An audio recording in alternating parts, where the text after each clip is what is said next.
Es priecājos, ka man atnāca Bēlerons, un tas nav alkohols, nē, tas ir tāds šķidrums, tā kā sīrupa veidi tāds mūsu locītavām. Un uz veselību.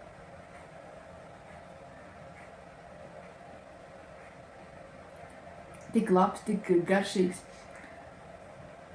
Un vēl varētu dzert visu pudeli. Bet viņi jādzer katru dienu, pa 30 ml pēc ēšanas, jeb ēšanas laikā. Un jau pēc pāris nedēļām varēs just rezultātu, kad ir pārgājušas locītavas sāpes, kaulu sāpes un arī visu aizstāvdu kaut kā bojājumi tiks novērsti.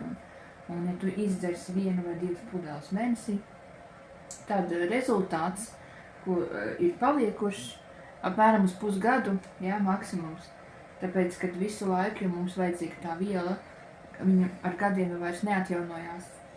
Lūk, šis sinajālais šķidrums mūsu organismā, mūsu locītavās, kas arī palīdz mūsu locītavām darboties, kustēties un nesāpēt. Un man ir šādas tādas sūdzības par savām locītavām un gūžu, un tāpēc es atkal jau 2. reizi dzeru šo un domāju, ka pagājušajā gadā izdzēru un šogad atkal dzeru, lai uzturētu šo savu locītavu veselību.